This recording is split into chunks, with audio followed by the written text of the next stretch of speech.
नमस्कार साथियों, आप सभी का स्वागत है। आज हम अक्टूबर 2025 का करंट अफेयर पे चर्चा करेंगे। 2025 में क्या कुछ घटा अक्टूबर के महीने में, उस पर चर्चा करेंगे, है ना। तो शुरू करें।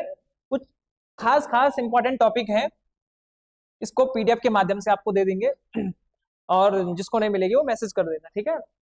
बाकी मेरे ख्याल से अगर यूट्यूब पे ये चलेगा तो वैसे मैं देता नहीं हूँ, लेकिन अब एक वीडियो में दे ही रखा है तो ये नंबर है, जिसको चाहिए होगी पीडीएफ मिल जाएगी आपको, है ना। अच्छा, सबसे पहले ये वैसे मैंने पिछली बार भी कवर किया था। ये आपको घर दिख रहा होगा, लेकिन ये घर ऐसा नहीं है कि मिस्त्री ने चिनाई करके बनाया है। ये घर है मशीन द्वारा बना हुआ।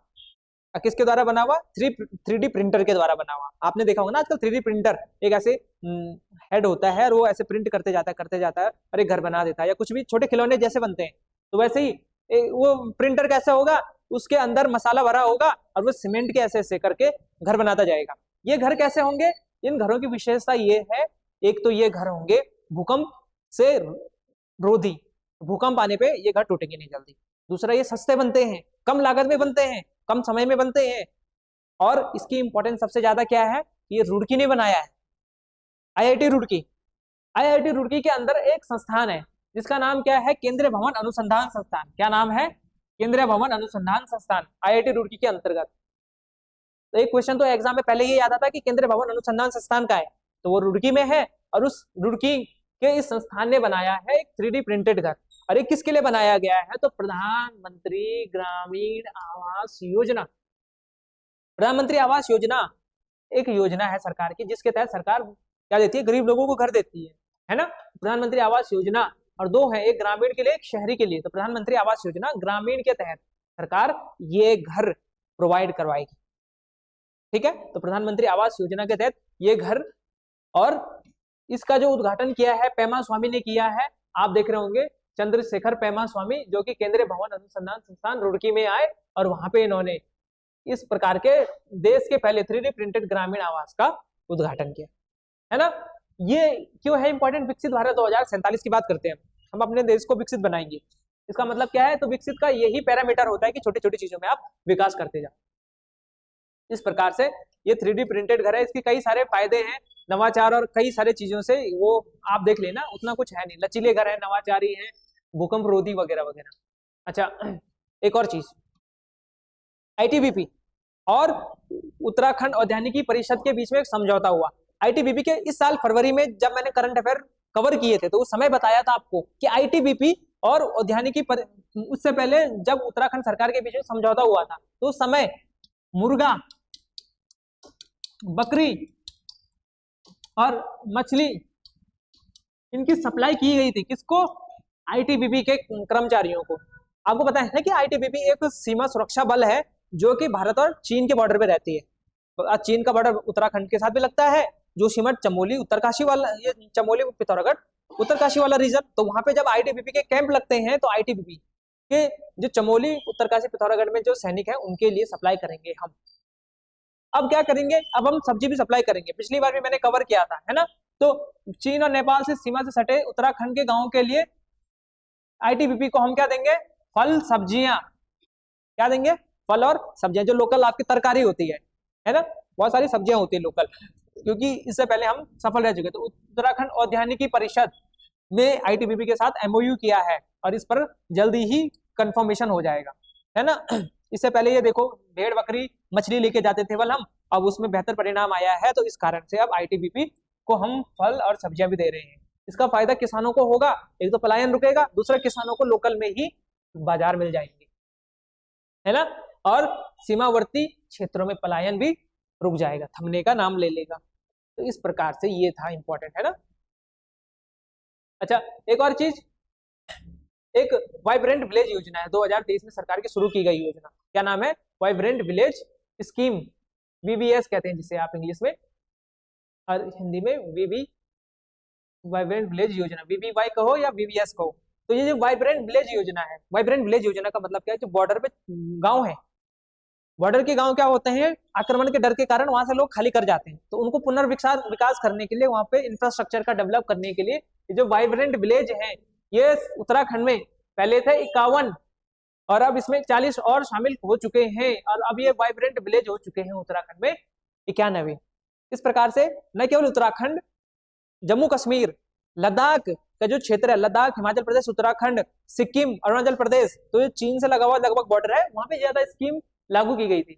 अब पहले क्या था, ये कुछ उत्तराखंड है तो उत्तराखंड के ये वाले गांव रखे गए थे वाइब्रेंट विलेज में, मतलब कि चीन से लगे हुए।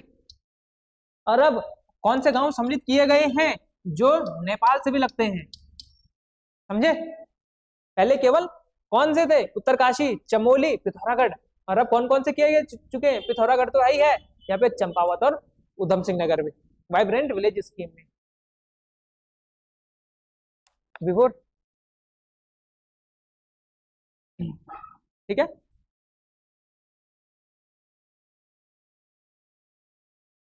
अब उसके अलावा एक और चीज,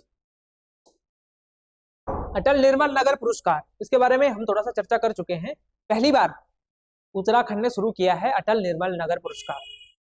निर्मल शब्द से ही आप समझ पा रहे होंगे, निर्मल का मतलब जो साफ होता है, जो बिना मल का होता है।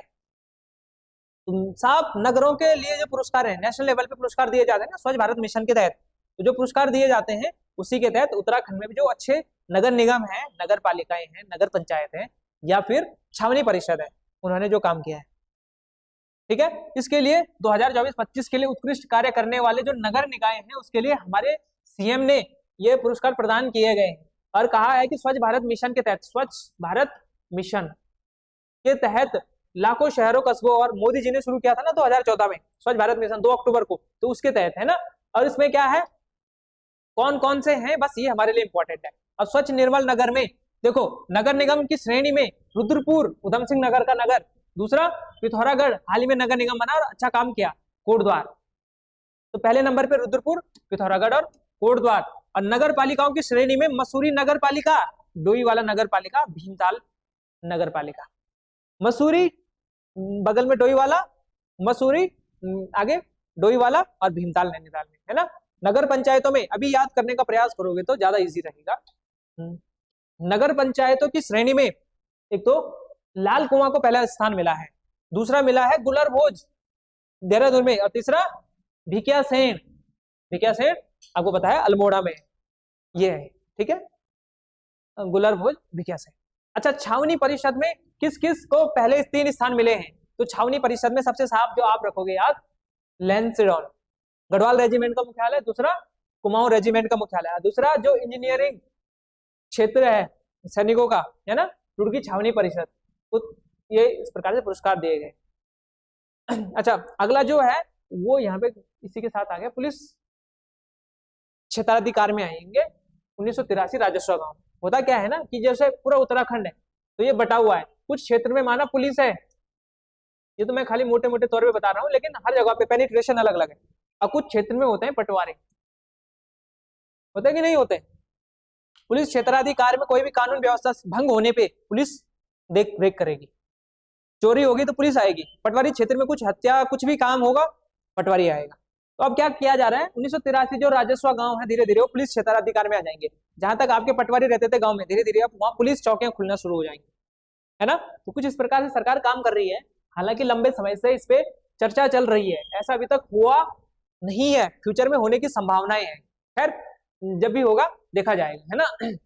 तो तब तक के लिए sustainable development, solid waste management in post disaster situation, यानी कि अभी आपदा प्रबंधन के क्षेत्र में देखा तुमने कि जब आपदा आ जाती है तो उसके बाद जो सॉलिड वेस्ट है, जो कूड़ा कचरा बहुत ज्यादा होता है, तो उसको कैसे ठीक करेंगे वो आपके लिए ज्यादा इंपॉर्टेंट नहीं है, क्योंकि नैनीताल में प्रशासनिक अकादमी है ना, रघुनंदन सिंह तोलिया प्रशासनिक अकादमी, तो वहां पे 6 से 8 अक्टूबर तक पिछले महीने sustainable development and solid waste management in post disaster situation विषय पर 3 दिन का एक कार्यक्रम था, तो अधिकारियों को सिखाने के लिए था ये। तो इसका नाम क्या है, solid waste sustainable development and solid waste management in post disaster situation, आपदा के बाद।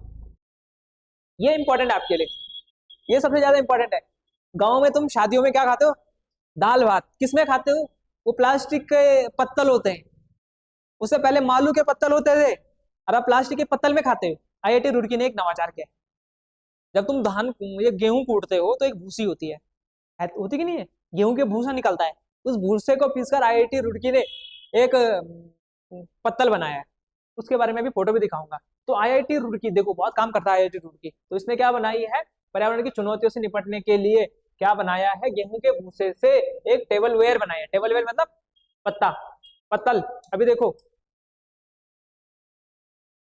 अरे पत्तल गायब हो गया, तो कोई बात नहीं, मैं इसमें दोबारा एडिट करके दे दूंगा तुम्हें पीडीएफ में, तुम देख लेना। बिल्कुल ऐसी रंग की है, जैसा रंग का ये हेडिंग है ना, ऑरेंजिस कलर का, वैसे ही है बिल्कुल पत्तल। जैसे तुमने देखे होंगे जो गांव में पत्तल होते हैं वो कैसे होते हैं, सिल्वर कलर के होते हैं, लेकिन ये बिल्कुल ऐसे कलर का है।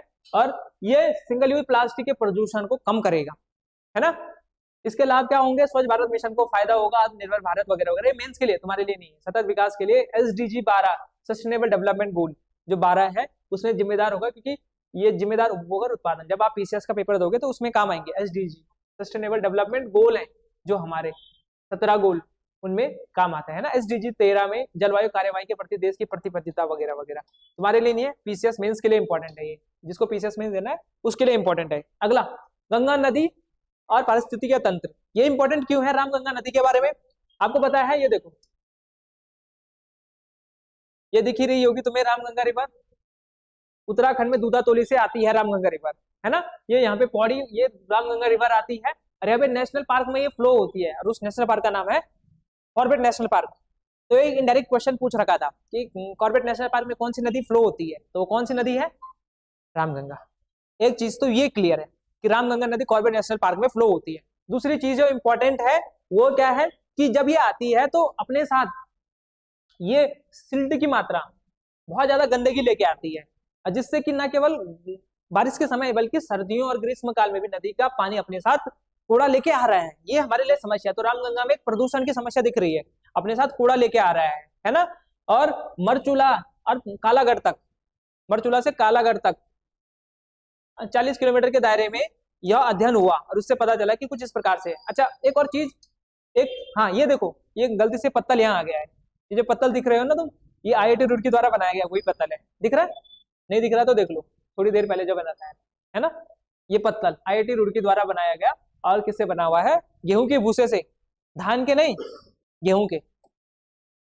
अच्छा, हेमंती नंदन बहुगुणा के पूर्व प्रोफेसर हैं, यहाँ पे कहीं पे होंगे, ये देखो एमपीएस बिष्ट जी। एमपीएस बिष्ट जी ने क्या बताया है, उनका कहना है कि भूस्खलन, भारी बारिश और एकाक बाढ़ जैसी प्राकृतिक घटनाएं पहाड़ों में होती रहती हैं, उसके लिए हमको एक पिरामिड फॉर्मूला पे काम करना चाहिए।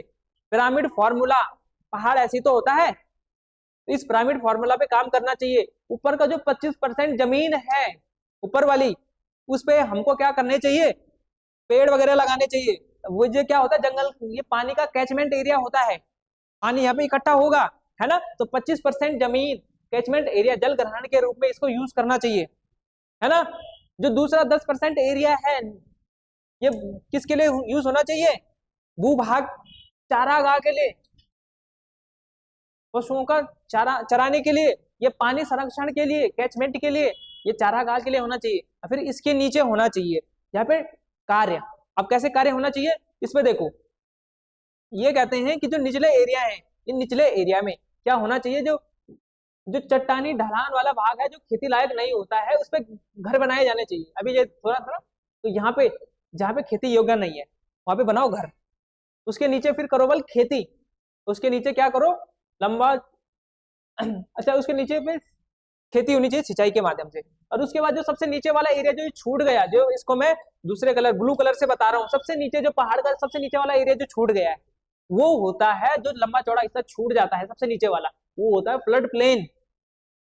फ्लड प्लेन का मतलब बारिश का पानी आएगा वहां पे, या नदी का पानी आएगा। तो ये जो यहाँ पे नदी तो होगी ना, दूसरा पहाड़ यहीं से तो होगा शुरू, तो इसके जो ये वाला एरिया है, तो यहाँ पे क्या होता है, बसाहट नहीं होनी चाहिए, नदी के किनारे वाले रीजन में बसाहट नहीं होनी चाहिए। क्यों नहीं होनी चाहिए, क्योंकि यहाँ पे नदी अपने मार्ग पे बहेगी, और जिससे यहाँ पे अगर बसाहट होगी तो हर साल आपदा आएगी। और अभी तक देखो जितनी भी आपदाएं उत्तराखंड में, इसका रीजन सबसे ज्यादा यही है, नदी किनारे बसाहट।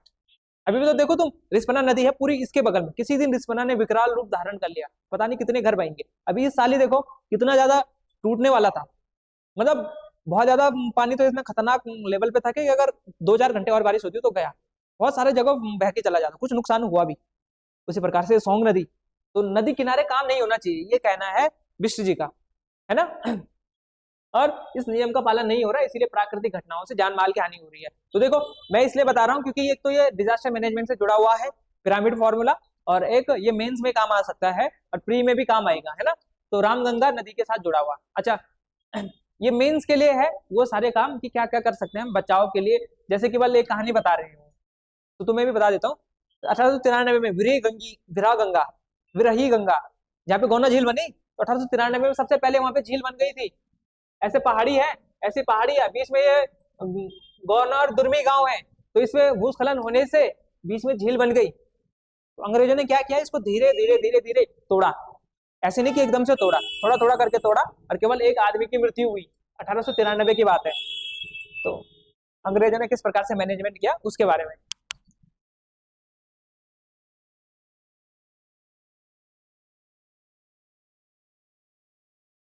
ठीक है। अगला, उत्तराखंड राज्य बीज और जैविक उत्पाद प्रमाणीकरण एजेंसी, ये जो देखो ये है इसकी photo, Uttarakhand organic commodity board, Uttarakhand organic commodity board, Uttarakhand जैविक उत्पाद परिषद है जो, उसके वो फिर से न्यूज में आ गया। पिछले साल मैंने आपको इसका करंट बताया था, फिर से न्यूज में आ गया है। नेगेटिव न्यूज के कारण क्या पता चल सकता है। उत्तराखंड में बीज और जैविक उत्पाद प्रमाणीकरण जो एजेंसी है, पूरे देश में पहली एजेंसी है, पूरे देश की पहली एजेंसी है जो क्या करती है, जो जैविक उत्पाद है। अरे तुम्हारे उत्पाद खाद से बने हुए हैं, प्रकृति के द्वारा बने हुए खाद से बने हैं, कि तुमने पेस्टिसाइड और ये जो खाद यूज किया है रासायनिक उर्वरक उससे बना हुआ है, तो क्या है एक ऐसी बीज, तो इसका जो प्रमाणीकरण करेगा यानी कि सर्टिफिकेट देगा। सर्टिफिकेट किस चीज के बारे में, सर्टिफिकेट कि तुम्हारे जब तुमने जो बीज दिया है या तुम्हारा जो उत्पादन है वो जैविक है कि नहीं है। तो उसका उसके लिए एक एजेंसी है, वो नाम है उत्तराखंड राज्य बीज और जैविक प्रमाणीकरण एजेंसी। तो ये न्यूज में क्यों है, क्योंकि 2001 में इसकी स्थापना होती है, और इसको 2005 में कृषि और प्रसंस्कृत खाद्य पदार्थ उत्पाद निर्यात विकास प्राधिकरण ने क्या किया था, सभी राज्यों के लिए सर्टिफिकेट जारी करने की अनुमति दी थी। सभी राज्यों का मतलब कि तुम हरियाणा, पंजाब, राजस्थान कहीं के लिए भी क्या कर सकते हो, सर्टिफिकेट जारी कर सकते हो कि तुम्हारा खाना ऑर्गेनिक है कि नॉन ऑर्गेनिक है। 2005 में ये काम किया, और 2023 में इस एजेंसी पर प्रश्न चिन्ह तब उठा जब इस पे ऑडिट करवाया गया और पता चला कि ये फर्जी सर्टिफिकेट भी जारी कर दिया, किसी को दे दिया। उसका खाना कैसा है, पेस्टिसाइड वाला है, उसका खाना कैसा है, वो बीज है, वो जैविक उर्वरक वाला है ही नहीं, समझ रहे हो, दुकान की खाद डाल के उसमें, फिर भी उसको कर दिया जैविक केवल। तो इसके लिए लगातार चेतावनी दी गई इसको भारत सरकार द्वारा, इस मंत्रालय द्वारा, कृषि और प्रसंस्कृत खाद्य मंत्रालय द्वारा। और इस पे फिलहाल रोक भी लगा है कि अन्य राज्यों के लिए ये क्या नहीं करेगी, सर्टिफिकेट जारी अब नहीं करेगी, केवल अपने राज्यों के लिए करेगी। तो एक बार ये आरओ में पूछ रखा है, फ्यूचर में पूछने के चांसेस है, इसीलिए बोल रहा हूँ, है ना, तो याद रखो इसको। अगला, वन्य जीव संरक्षण सप्ताह। तो 1 से 7 अक्टूबर के बीच में कौन सा सप्ताह रहा, वन्य जीवों के संरक्षण के लिए सप्ताह, है ना। और 7 तारीख को एक और दिवस भी होता है, आपको पता होगा 7 अक्टूबर को कौन सा दिवस होता है, गणभोज दिवस, अभी आएंगे उस पे भी, गणभोज दिवस, है ना। अच्छा, 50वीं सब जूनियर राष्ट्रीय बास्केटबॉल चैंपियनशिप उत्तराखंड में हो रही है आजकल। तो ये नेशनल लेवल की सब जूनियर राष्ट्रीय बास्केटबॉल चैंपियनशिप है, इसीलिए इंपॉर्टेंट है ना, वो पूछ सकता है। दूसरा, ओल्ड लंदन हाउस, ये फोटो इधर उधर हो रखी है तो माफ कीजिएगा। ओल्ड लंदन हाउस के बारे में चर्चा अभी नीचे मिलेगी वो फोटो, तो कल हमने चर्चा की थी ओल्ड लंदन हाउस पे। तो ओल्ड लंदन हाउस कौन सा संस्थान है, 1863 में भवन बनाया गया था, जब नॉर्थ प्रोविंस यानी कि यूपी की यूनाइटेड नॉर्थ प्रोविंस की राजधानी थी ग्रीष्मकालीन, और उसका सचिवालय हुआ करता था इस बिल्डिंग में। कितनी मंजिला है ये, तो 4 मंजिला है। और अजय रावत जी की बहन शांता देवी की मृत्यु हुई, कब हुई, तो 27 अगस्त को आग लगने के कारण उनकी मृत्यु हुई, है ना। शैली कौन सी है, किस तरह से बना हुआ है, तो गौतिक शैली में बना हुआ है। गौतिक शैली में मैंने कहा ना कि जैसे ऐसे तो घर होगा ही होगा, साथ में जो हमारे घर की नॉर्मल खिड़कियां होती हैं वो कैसे होते हैं, खिड़की दरवाजे ऐसे तो होते हैं, चौकोर होते हैं खिड़की दरवाजा। लेकिन गौतिक शैली का एग्जाम्पल कैसा होता है कि जो ऐसे कुछ होगा दरवाजा, खिड़की भी ऐसी कुछ होगी, है ना। तो ये गौथिक शैली में बना हुआ है। फ्रांस और जर्मनी की शैली थी, फ्रांस में बेसिकली विकसित हुई थी गौथिक शैली। उसी प्रकार की गौथिक शैली में आपके हाई कोर्ट भी है, उत्तराखंड का हाई कोर्ट। तो वो ये देखो, ये है वो ओल्ड लंदन हाउस, देख रहे हो आप, गौथिक शैली में बना हुआ है ना। ये जो घर है, ये इसके खिड़की दरवाजे वैसे देख सकते हो आप कुछ, है ना, हल्के से। अरे 4 मंजिला है, दिख तो नहीं रहा 4 मंजिला, लेकिन पता नहीं लिखा है तो होगा। तो 4 मंजिला घर है बल। और ये जला कब? एक तो जला 27 अगस्त को, एक 27 अगस्त को, 2 बार लगी इसमें आग। एक तो 27 अगस्त को लगी, 31 अक्टूबर को भी लगी, है ना। तो 2 बार आग लगने से ओल्ड लंदन हाउस स्वाहा। अच्छा ये देखो, मल्लीताल रजत जयंती पार्क। मल्लीताल, मैंने कहा ना आपको कि नैनीताल है, नैनीताल का जो उत्तरी भाग है, ये वाला पोर्शन है, ये मल्लीताल कहलाता है। और ये दक्षिणी वाला भाग, ये उत्तर वाला, ये सारा मल्लीताल, ये दक्षिण वाला कल्लीताल। तो मल्लीताल में क्या बन रहा है? रजत जयंती पार्क। रजत जयंती का मतलब है silver jubilee park, silver jubilee park. Basically 25 साल, उत्तराखंड को बनने में 25 साल हो रहे हैं, तो उस कारण से तो सिल्वर जुबली पार्क बन रहा है, क्योंकि यहाँ पे बहुत सारी चीजें सुविधाएं हैं, लेकिन एक पार्क नहीं है। नैनीताल घूमने की बहुत अच्छी जगह है, लेकिन वहाँ बैठने के लिए सुकून से पार्क नहीं है, तो इस कारण से यहाँ पे पार्क बन रहा है। तो ये सारे उसके बारे में है कि देखो, नैसर्गिक सुंदरता को निहारने के लिए हर साल यहाँ लोग आते हैं। यहाँ पे पर्याप्त बाजार है, घूमने के लिए स्थान है, पर्यटक स्थल है, मगर सार्वजनिक स्थान पर बैठने का, समय बिताने के लिए कोई सुविधा नहीं है। तो इसीलिए मल्लीताल में रजत जयंती पार्क बनाया जाएगा, और इस पार्क में ओपन जिम होगा, किड प्लेइंग एरिया होगा, गजीबो, रबर ट्रैक जैसी सुविधाएं होंगी। और इस नगर पालिका की ओर से भेजी गई डीपीआर प्रस्ताव के बाद शासन ने पहली किस्त के रूप में 24 लाख रुपए भी जारी कर दी। ठीक है, तो ये फोटो अब मैं आपको नैनीताल का दिखाता हूँ थोड़ा सा, ये वाला, ये नैनीताल है ना। अच्छा ये नैनीताल नहीं है, पता नहीं गलती से कुछ और ताल आ चुका है। अच्छा एक और घटना जो न्यूज में आई, उत्तराखंड में महिलाओं के साथ अपराध हो रहे हैं लगातार। अपराधों को लेकर इंपॉर्टेंट कि उत्तराखंड देवों की भूमि कहा जाता है, लेकिन यहाँ पर अन्य पर्यटन राज्यों के सापेक्ष महिलाओं के साथ अपराध लगातार बढ़ रहे हैं। अन्य राज्यों की तुलना में, जो पर्वतीय है, हिमाचल प्रदेश, अरुणाचल प्रदेश, उसकी तुलना में उत्तराखंड में अपराध बढ़ रहे हैं। इसमें पोक्सो के मामले, आपको पता है ना, छोटे बच्चों के साथ जो अपराध होते हैं, यौन अपराध, उनको पोक्सो के अंतर्गत लेते हैं।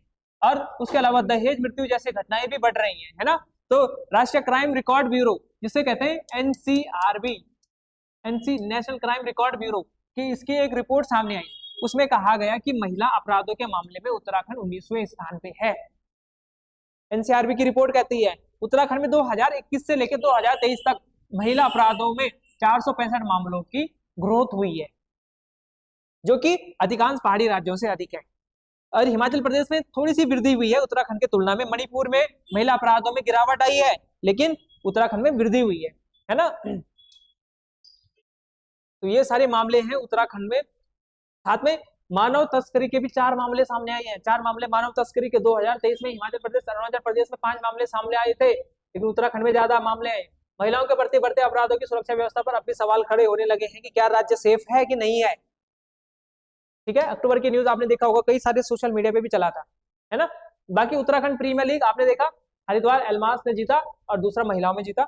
तो वो मैंने आपको करंट ये दूसरी पीडीएफ पे भी दे ही रखा है, इसमें भी वो चीजें दोबारा रिपीट हो गई, तो बताया कि दोबारा फायदा नहीं है। गणभोज दिवस ये 7 अक्टूबर को मनाया जाता है। मैंने आपको पिछली बार भी बताया था, द्वारिका प्रसाद सेमवाल जी द्वारा इसको शुरू किया गया था, और 2000 से ये अभियान चलाया जा रहा है, गणभोज दिवस। अगला उत्तराखंड की मंडुआ, लगातार सरकार इसको बढ़ावा दे रही है, और फिर से 5 रुपए, लगभग 6 रुपए किलो अब अधिक दाम मिलेगा। और अब जो प्राइस है वो हो चुका है बढ़ के 48 रुपए 86 पैसे, है ना। इससे पहले 42 रुपए था, तो अब 48 रुपए 86 पैसे हो चुका है। और उन्होंने कहा कि जो हमारे सहकारिता मंत्री हैं, सहकारी संघ के माध्यम से 211 समितियां हैं जो मंडुए की खरीद करेंगे, और ये प्रक्रिया पिछले महीने अक्टूबर से शुरू हुई। साथ में इसका प्रति क्विंटल 100 रुपए अतिरिक्त प्रोत्साहन राशि भी दी जाएगी, और वगैरह वगैरह पलायन रोकने में बल अहम साबित होगा, क्योंकि लोग अपना मंडुआ बेचेंगे तो लोग उससे मालामाल हो जाएंगे बल, ऐसा कहना है सरकार का, है ना। हमारा जो लक्ष्य है बल वो कितना है, 50,000 क्विंटल खरीदेंगे केवल हम आम आदमी से, तो जिसको अपना मंडवा बेचना है वो ऐसे जा सकता है सरकारी स्तर पे, है ना। दूसरा, कैग की रिपोर्ट।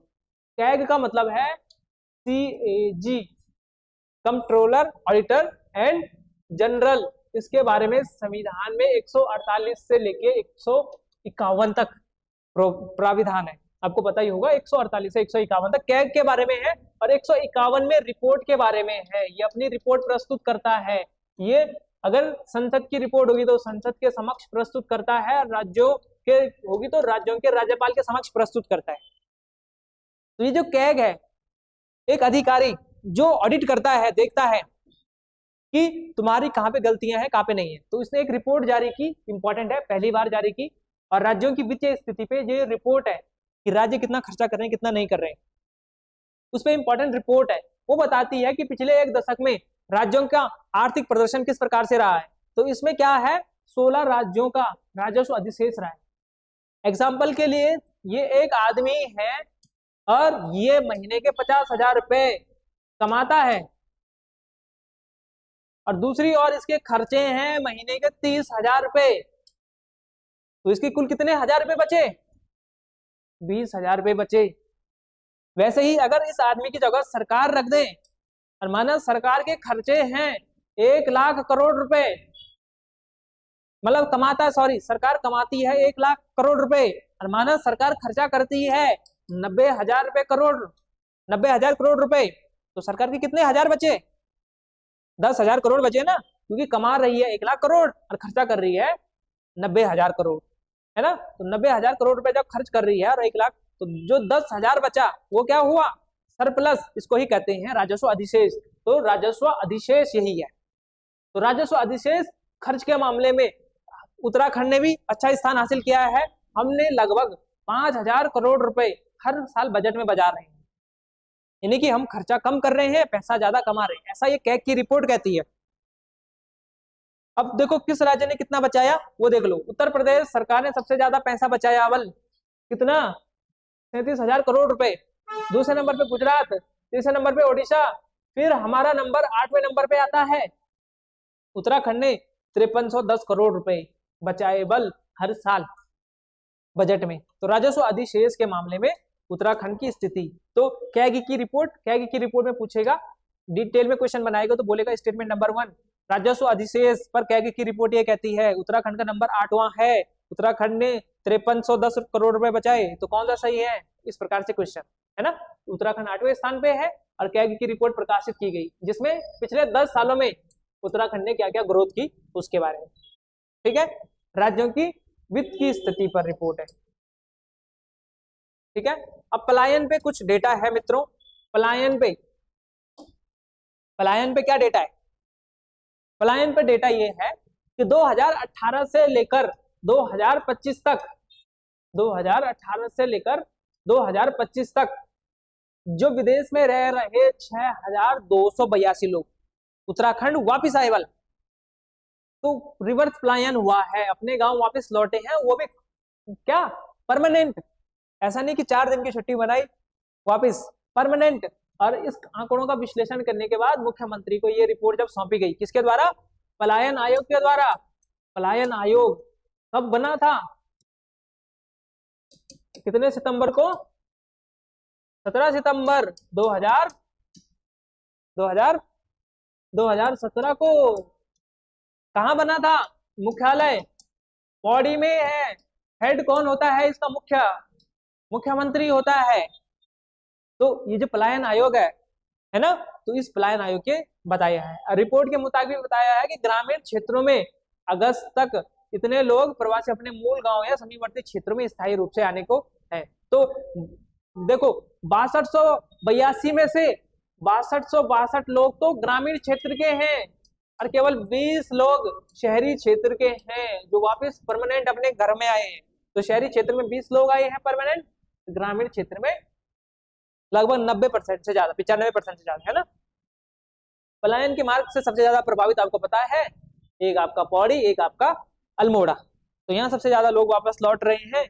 और उसके अलावा टिहरी, चमोली, उत्तरकाशी में भी रिवर्स पलायन की दृष्टि से प्रमुख केंद्र के रूप में उभरे हैं। ऐसा कहना है आपके पलायन आयोग की रिपोर्ट का। प्रदूषण के मामले में देखो, इस बार दिवाली हुई, दिवाली में उत्तराखंड में थोड़ा कम प्रदूषण रहा, तो राज्य सरकार खुश होकर प्रश्न इस पे कर सकती है, राज्य सरकार क्या आयोग भी कर सकता है ना। तो अब इस पे क्या है, पर्यावरण की दृष्टि से उत्तराखंड काफी सेंसिटिव है और यहाँ पे दिवाली में आतिशबाजी होने के कारण प्रदूषण काफी बढ़ जाता है। इस बार तंत्र की चौकसी के कारण आमजन में जागरूकता देखने को मिली और हमारा वायु गुणवत्ता सूचकांक है जो AQI कहते हैं जिसे एयर क्वालिटी इंडेक्स, उसमें हमारी जो रैंक है काफी अच्छी रही और पिछली बार की तुलना में इस बार वायु प्रदूषण में गिरावट देखी गई। आपको अभी डेटा भी दिखाऊंगा। और उत्तराखंड में ये आतिशबाजी के कारण हवा की गुणवत्ता बेहद खराब होती है और दृष्टिगत पटाखों के कम इस्तेमाल और ग्रीन पटाखों पर विशेष जोर दिया गया था। ये तो काम हो ही हुआ, लेकिन उसके अलावा सरकार ने कुछ और भी किया और इसके लिए सबसे पहले सूचकांक कैसे निकाला जाता है उस पर देख लेते हैं, फिर हम देखेंगे सरकार ने क्या काम किए। तो एक होता है PM 2.0 और एक होता है PM 10 पार्टिकुलेट मैटर, छोटे छोटे धूल के कण माइक्रोन में नापे जाते हैं। 2 माइक्रोन जिनका साइज है, 10 माइक्रोन जिनका साइज है वो। दूसरा कार्बन मोनोऑक्साइड, सल्फर डाइऑक्साइड, उसके अलावा नाइट्रोजन ऑक्साइड और ओजोन, ये सारी जो गैसेज हैं इनको देखा जाता है कि वातावरण में कितनी है और फिर निकलता है आपका AQI एयर क्वालिटी इंडेक्स, है ना। और इसके आधार पर प्रत्येक शहर की गुणवत्ता सूचकांक निकाली जाती है। और उत्तराखंड में कम प्रदूषण कैसे हुआ इस बार, इसके रीजन क्या है, एक तो ड्रोन से पानी छिड़का सरकार ने बल तो धूल ना उठे, तो एक तो ड्रोन से पानी छिड़काओ, दूसरा यांत्रिक स्वीपिंग मशीनें लेके आई गई सरकार के द्वारा। और वो जो यांत्रिक स्वीपिंग मशीन है उससे ऋषिकेश देहरादून में काफी जगह और स्कूल कॉलेजों में जन जागरूकता के कभी अभियान चलाए गए। सबसे पटाखे तुम ही फोड़ते हो भाई कॉलेज वालों स्कूल वालों, ऐसा कहा गया है ना, तो इस कारण से। अच्छा थोड़ा सा देखो कैसे कैसा रहा उत्तराखंड का परफॉर्मेंस। देखो देहरादून 2025 में कितना 128 रहा एयर क्वालिटी इंडेक्स में हमारा इस साल, जबकि पिछले साल कितना था 269, इसका मतलब ठीक परफॉर्म किया हमने। इस साल ऋषिकेश का कितना रहा 54, जबकि इससे पहले कितना था 175। काशीपुर का भी कितना रहा 168, जबकि इससे पहले 269। रुड़की का भी 190, 233। हालांकि हल्द्वानी का नहीं मिला मुझे। नैनीताल का 111, इस साल थोड़ा नैनीताल का बढ़ा, लेकिन अन्य जगहों का कम देख रहे हो आप पिछले साल की तुलना में। इसका मतलब हमने ठीक काम किया। जबकि नेशनल लेवल पे देखो हमारा एयर क्वालिटी कैसा है अभी, दिल्ली का देखो हमारा 169 देहरादून का, तो दिल्ली का 351, लखनऊ का 250, पटना भोपाल काफी ज्यादा प्रदूषण है ना। अगला, अभी थोड़ी देर पहले हमने कैग की रिपोर्ट देखी थी ना। कैग की रिपोर्ट में क्या कहा गया था कि उत्तराखंड 8वें नंबर पे रहा। किस नंबर पे रहा 8वें नंबर पे अपने वित्त मैनेजमेंट में। उसी प्रकार से एक और रिपोर्ट जिसमें कि वित्तीय प्रबंधन और राजकोष अनुशासन में कैसा काम किया उत्तराखंड ने। तो बेहतर वित्तीय प्रबंधन और राजकोष अनुशासन में हमारे इस बार से फिर से सरकार ने कुछ अच्छा काम किया है। राज्यों की विशेष श्रेणी में, राज्यों की विशेष श्रेणी स्पेशल कैटेगरी पहाड़ी राज्यों की, इस प्रकार से देख सकते हैं बेहतर प्रदर्शन करने में उत्तराखंड ने काफी अच्छा काम किया है।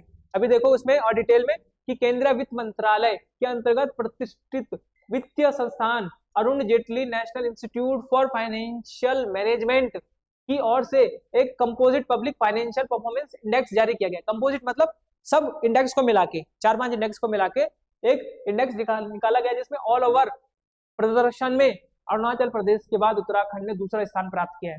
पहले नंबर पे अरुणाचल प्रदेश ऑल ओवर में, और आपका उत्तराखंड दूसरे नंबर पे, ये इंपॉर्टेंट है ना। तो फाइनेंशियल मैनेजमेंट में हिमाचल प्रदेश काफी पीछे रह गया, ये तो जानबूझ के किया गया है कंपैरिजन। क्या की वित्तीय स्थिति 2013-14 से लेके 22-23 तक 10 वर्षों की अवधि के लिए, यानी कि 2012-13 से 2022-23 तक क्या क्या स्थिति रही उस पर रिपोर्ट जारी की गई। 10 सालों में क्या क्या काम किया सरकार ने इन 10 सालों में, उसके लिए है ना। इसमें 16 राज्यों को सम्मिलित किया गया जो राजस्व सरप्लस की स्थिति में थे। अभी थोड़ी देर पहले बताया था ना कि पैसा ज्यादा आ रहा है खर्चा कम कर रहे हैं, तो वो 16 राज्य हैं। उत्तराखंड कितने नंबर पे था राजस्व सरप्लस में, 8वें नंबर पे था। तो उन राज्यों में से राज्य का, और फिर जब डेटा निकाला गया डिटेल में, तो उत्तराखंड की स्थिति आई ओवरऑल दूसरे नंबर पे अरुणाचल प्रदेश के बाद, है ना। और इसमें सरकार ने क्या किया, 2023-24 के लिए राजकोषीय वित्तीय प्रबंधन के आधार पर देश भर के राज्यों में रैंकिंग निर्धारित की गई। अच्छा, इसमें और भी चीजें हैं, उसमें हम जाएंगे नहीं। जैसे कि और जो डेटा है सुधार करते हुए सरकार ने कैसे कैसे किया, तो ऋण प्रबंधन में अन्य अन्य जगहों पे कौन कौन से स्थान किया, ओवरऑल हम दूसरे नंबर पे रहे, ये इंपॉर्टेंट है ना। इसमें और कई छोटी छोटी चीजें हैं वो इंपॉर्टेंट है। दूसरा ये झुझोड़ा विवाह तो आपको पता ही है, इसका एक बार मैंने चर्चा भी की थी संस्कृति वाले टॉपिक में। झुझोड़ा विवाह क्या होता है, जौनसारी जनजाति में, जौनसार भाबर क्षेत्र में अनूठी संस्कृति है, रीति रिवाजों के लिए ये फेमस विवाह। इसमें क्या होगा, दूल्हा वाला नहीं आएगा दुल्हन के पास, दुल्हन जाएगी बारातियों को लेकर दूल्हे के पास, ठीक है। और ऐसा ही 2 शादियां हुई देहरादून में, जिसमें कि जो जोड़िए कहते हैं जिन्हें, बारातियों को लेकर दूल्हों के घर पहुंची। इस प्रकार से जो जोड़ा विवाह हुआ। कुछ समय बाद ऐसे होगा, है ना, लड़के बोलेंगे हम जाएंगे। 7 फेरे नहीं होते इसमें। इंपॉर्टेंट क्या है, इसमें दूल्हा और दुल्हन पंडित के सामने 11 वचन निभाते हैं, ठीक है। मैं फोन पे ज्यादा व्यस्त नहीं रहूंगी, है ना, तू सोशल मीडिया ज्यादा नहीं चलाएगा, तू मुझे टाइम देगा। तो कुछ इस प्रकार से 11 वचन होंगे। मॉडर्न तरीका ऐसे ही तो है ना। शाम का खाना मैं बनाऊंगी तो दिन का तू बनाएगा, मतलब तो ड्यूटी पे जाएगा तो सुबह को तू बना के जाएगा, है ना। ऐसे करके विवाह कैसे होता है, दुल्हन से बारात लेकर पहुंचने पर। देखो मजाक के पॉइंट ऑफ व्यू से सबके लिए आई है। 7 वचन जो होंगे ना फ्यूचर में, जब फेरे लेते समय लोगे तो ऐसे ही होंगे पति पत्नी के। दुल्हन के बारात लेकर पहुंचने पर ढोल दमाओं के साथ स्वागत किया जाता है सबसे पहले। फिर दुल्हन के घर में प्रवेश करने पर दूल्हे की बहन वर और कन्या के पैर धुलती है, ठीक है। कौन, दूल्हे की बहन, ननद दूल्हे की अपनी भाभी के पांव और अपने भैया के पांव। फिर दरवाजे पर चावल से भरा एक कलश है, उसमें धै करके लात मारनी है। उसके बाद अंदर प्रवेश करना है और फिर दुल्हन के गले में उसकी सास, पति नहीं, मंगलसूत्र पहनाएंगे। ऐसा लिखा है इसमें। अब मैंने नहीं लिखा है, दैनिक जागरण है, ठीक है। तो दैनिक जागरण को पेश कर देना तुम लोग। जयमाला कार्यक्रम के बाद दुल्हन और दूल्हे की वेदी पर बैठकर विधि विधान से पूजा किया जाएगा, है ना। और उसके बाद फेरे नहीं होंगे, उसके जगह पे दोनों 11 वचनों का संकल्प लेंगे। खास बात क्या है, सबसे अच्छी बात देखो, सबसे अच्छी बात है दहेज। दहेज नहीं है, सबसे अच्छी बात यह है, मुझे तो बहुत अच्छी चीज लगी है, चाहे जो के पॉइंट ऑफ व्यू से थोड़ी देर पहले कर रहा था, लेकिन सबसे अच्छी बात है वुमन एम्पावरमेंट। क्यों लड़का ही जाए लड़की के घर, क्यों ना लड़की भी आए। तो दहेज रहित शादियां होती है, सबसे अच्छी बात। दूसरी, 5 बर्तन ही केवल दिए जाते हैं दहेज के रूप में, एक कटोरी गिलास, थाली चम्मच, है ना। और दुल्हन भले ही बारात लेकर दूल्हे के घर जाती है, लेकिन अधिकांश खर्च किसके द्वारा किया जाता है, वर पक्ष की ओर से किया जाता है। इससे पहले ऐसा हुआ करता था, आपने देखा होगा कि जो वर पक्ष है पहले भी लड़की की रकम देता था। उत्तराखंड में ट्रेडिशनल जब शादियां होती थी, तो आपने देखा कि परंपरागत शादियां जब उत्तराखंड में होती थी, तो क्या होता था कि वर पक्ष कुछ रकम देता था अपने ससुराल वाले को, लड़की वाले खर्चा नहीं करते थे। अब तुम दहेज देख रहे हो, इससे पहले रिवर्स दहेज होता था। तो तुम्हारे अपने दादा से पूछना कि जब दादाजी ने कुछ ना कुछ रकम दी होगी नानी जी के यहाँ, मतलब सॉरी दादी जी के मायके में, तो कुछ ना कुछ इस प्रकार से चलता था पहले। और अब तुम लोगों ने गलत धारणा बना ली है कि हमको गाड़ी चाहिए बस। क्या, नहीं नहीं, मैं तो नहीं नहीं। तो तुम गिफ्ट्स के नाम पे सब कुछ ले रहे हो, हाँ? चलो आज की करंट अफेयर इतनी थी, तुम लोग देर में आए थोड़ा, ठीक है। तो ये सारा विषय था चर्चा का। इसके बाद हम चर्चा करेंगे परसों से रेगुलर उत्तराखंड पे, और इसको मैं पीडीएफ को दे दूंगा ग्रुप में, ठीक है। जिसको चाहिए होगी, तुम टेक्निकल वालों को भी चाहिए होगी तो बताना भाई, ठीक है। तो कुछ इस प्रकार से है, हाँ करंट अफेयर की पीडीएफ है ये। हाँ, अगर तुम्हारे सिलेबस में देखना, अगर आता होगा तो वाई नॉट। नहीं आता तो तब रहने दो, अगर कभी ग्रुप सी में तैयारी करोगे तो तब, है ना। तो चलो फटाफट से एक क्विक रिकैप देख लेते हैं हमने जो पढ़ा, उसके बाद मैं क्लास को एंड कर रहा हूँ। तो हमने अभी तक जो चर्चा की है वो हमने चर्चा की है अभी तक। एक तो पहला 3D कंक्रीट प्रिंटेड घर कहाँ पे बना है, आईआईटी रुड़की में बना है ना। ये कुछ इस प्रकार का घर है, ठीक है, आईआईटी रुड़की ने बनाया है। और आईआईटी रुड़की में कौन सा है, केंद्रीय भवन अनुसंधान संस्थान, सेंट्रल बिल्डिंग रिसर्च इंस्टीट्यूट है ना। सिविल इंजीनियरिंग वालों को तो पता ही होगा, रुड़की में है। है ना। दूसरा, आईटीबीपी और उत्तराखंड औद्यानिकी परिषद के बीच में एमओयू है, समझौता किसके लिए है, सब्जी वगैरह के लिए, है ना। दूसरा, अटल निर्मल नगर पुरस्कार मिला, तो नगर निगम की श्रेणी में रुद्रपुर पिथौरागढ़ को मिला, नगर पालिका की श्रेणी में मसूरी डोईवाला को मिला, पंचायत की श्रेणी में लाल कुआं गुलरबुज को मिला, छावनी की श्रेणी में लैंसडाउन रानीखेत को, पहला दूसरा। उसके अलावा sustainable development and solid waste management in post disaster situation, ये सिविल सर्वेंट के लिए नैनीताल में एक 3 दिन का कार्यशाला थी, जिसमें बताया गया किस प्रकार से आपदा के बाद सस्टेनेबल डेवलप करना है। आईआईटी ने गेहूं के भूसे से बनाई एक प्लेट, जैसे तुम्हारे यहाँ गांव की शादी में जो पत्तल होते हैं ना, तो कहाँ गई ये पत्तल, ये रहा, ये जो नीचे दिख रहा है ना। उसके अलावा जो ये रामगंगा वाला क्षेत्र है, इस वाले क्षेत्र में उत्तराखंड में आपदा आ रही है, प्रदूषण बहुत ज्यादा हो रहा है। बल उसके लिए पिरामिड फार्मूला का यूज भी बताया आपके बिष्ट जी ने। पिरामिड फार्मूला क्या है कि ऊपर ऊपर बस यहाँ पे कैचमेंट एरिया होना चाहिए, वाटर कैचमेंट, यहाँ पे चारागाह होने चाहिए, उसके बाद खेती वगैरह बीच वाले एरिया में होनी चाहिए, और सबसे नीचे निर्माण कार्य नहीं होना चाहिए, इसी जगह पे निर्माण कार्य होना चाहिए बीच वाले एरिया में, है ना। ये पिरामिड फार्मूला है। उसके अलावा उत्तराखंड जैविक उत्पाद परिषद चर्चा में रही, क्यों रही, क्योंकि उसको पाबंदी लगा दी गई है, वो सर्टिफिकेट नहीं जारी कर सकती। अगला, वन्य जीव संरक्षण सप्ताह 1 से 7 अक्टूबर तक रहा। उसके अलावा जूनियर बास्केटबॉल चैंपियनशिप पूरे उत्तराखंड में, ओल्ड लंदन हाउस ये रहा नैनीताल, ये 2 बार जला, एक 27 अगस्त को, दूसरा 31 अक्टूबर को जला, है ना। उसके अलावा मल्लीताल में रजा जयंती पार्क, नैनीताल का जो ऊपर वाला है, वहां पे एक पार्क बनाया जा रहा है फ्यूचर में। दूसरा, महिलाओं के साथ जो अपराध है उत्तराखंड में काफी ज्यादा बढ़े हैं, 465 मामले बढ़े हैं, उसमें चाहे पॉक्सो के हों चाहे अन्य मामले हों। उसके अलावा हमने क्या बताया कि गणभोज दिवस 7 अक्टूबर को मनाया जाता है। उत्तराखंड में मंडुए की खेती में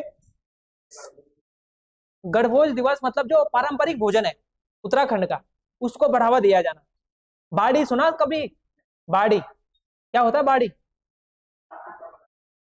बिल्कुल बिना स्वीट वाला होता है, कोदे के आटे से बना हुआ प्रसाद, जैसे तुम सूजी कहते हैं ना, जैसे सूजी का हलवा बनता है, वैसे कोदे का हलवा बाड़ी कहते हैं। तो जो पारंपरिक भोज है उत्तराखंड का, उसको बढ़ावा देना गणभोज दिवस के रूप में। जैसे बाड़ी है, तो तुमने छछोड़ू नाम सुना होगा, गढ़वाली में छछोड़ू होता है, किससे बनता है वो, छाछ से, और उसके साथ, हाँ मतलब छाछड़, वही छछोड़ू, उसमें क्या होता है, छाछ होगी और छाछ के साथ उसमें जो झंगोरा होता है वो यूज होता है। इसी प्रकार से काफी अरे अन्य भोजन है जो इंपॉर्टेंट है, तो उसके लिए पौष्टिक है बहुत सारा। जो देखो तुम, अब 48 रुपए किलो मिल रहा है कोदा, सरकार 48 रुपए में खरीद रही है, और हम कोदे को पहाड़ों में ऐसे गाय भैंस को खिला देते। डायबिटिक पेशेंट कितना ज्यादा खाता है कोदा, तो वो कितना इंपॉर्टेंट भोजन है, हम उसको छोड़ रहे हैं। झंगोरा कोई खाता नहीं। अब तुम ओट्स खाते हो दुकान से खरीद खरीद के, जब जौ की बारी आती है, जौ सच में हमारे घर में मम्मी लोग का उनको जानवरों को खिलाते हैं, जौ जौ पीस के। क्यों, हम क्यों नहीं खा रहे हैं, ना झंगोरा खा रहे हैं, ना कोदा खा रहे हैं, ना जौ खा रहे हैं। तो इसके पीछे रीजन क्या है, हम लोगों की विकृत मानसिकता, पश्चिमी लोगों को फॉलो कर रहे हैं, और वो लोग ओट्स बना के हमको वही बेच रहे हैं, है ना। कोदा विदेश में जा रहा है, वहां से प्रोसेस्ड फूड होके यहाँ बन के आ रहा है, हम लोग उसको खूब खा रहे हैं, और जब अपनी बारी आ रही है तो हम अपने को पिछड़ा मान रहे हैं। पिछड़ा हम है कि हमारी मानसिकता है, ये तो आप लोगों को पता ही चल रहा है। तो मंडुआ की सरकारी खरीद, सरकार देखो ना, 48 रुपए किलो बिक रहा है मंडुआ। गेहूं कितना रुपए किलो बिकता है, 20-30 रुपए किलो, और 48 रुपए किलो मंडुआ बिक रहा है, फिर भी हम लोग खाते नहीं है। कैग की रिपोर्ट आई, उसमें उत्तराखंड 8वें नंबर पे आया अपने फाइनेंशियल मैनेजमेंट करने में, है ना। पलायन में उत्तराखंड में 6000 लोग वापस आए परमानेंट। प्रदूषण के क्षेत्र में इस बार दिवाली में कम प्रदूषण रहा उत्तराखंड में, है ना। इस सूचकांक में carbon monoxide, sulphur dioxide, particulate matter PM2.0, PM2.10, 2.10, और कार्बन मोनोऑक्साइड, ओजोन वगैरह को इकट्ठा करके देखा जाता है कि कौन सा प्रदूषण कितना है ना। तो देहरादून इस बार, ऋषिकेश और ये सारे अच्छे कैटेगरी में रहे। ये सारा 2025 का डेटा है, इसके कंपैरिजन में 2024 के कंपैरिजन में। और दूसरा, वित्तीय प्रबंधन में उत्तराखंड ओवरऑल दूसरे नंबर पे रहा, अरुणाचल प्रदेश के बाद, है ना। फाइनेंशियल मैनेजमेंट में उत्तराखंड ओवरऑल दूसरे नंबर पे रहा। उसके अलावा झोझोड़ा शादी, जौनसार भाबर की विशेष रूप से शादी, जिसमें कि लड़की जाती है लड़के के घर बारात लेके, क्या कर शादी में जैसे तुम जाते हो, तो तुम, हाँ होता होगा, उत्तरकाशी में भी है। अभी 2-3 शादी हुई पिछले महीने अक्टूबर में, 2 तो देहरादून में हुई और एक उत्तरकाशी में हुई, झोझोड़ा शादी। जो जोड़ा विवाह में लड़की जाती है बारात लेके लड़के के घर। तो ये था आज का करंट अफेयर। ठीक है, आई होप आपको समझ में आया होगा, है ना। बाकी इसको रिवीजन कर लेना तो ज्यादा मजा आएगा तुम्हें पढ़ने में। फिर रिवीजन करके मैं तुम्हें पीडीएफ दे दूंगा। चलो फिर एंड कर रहे हैं आज के सेशन को।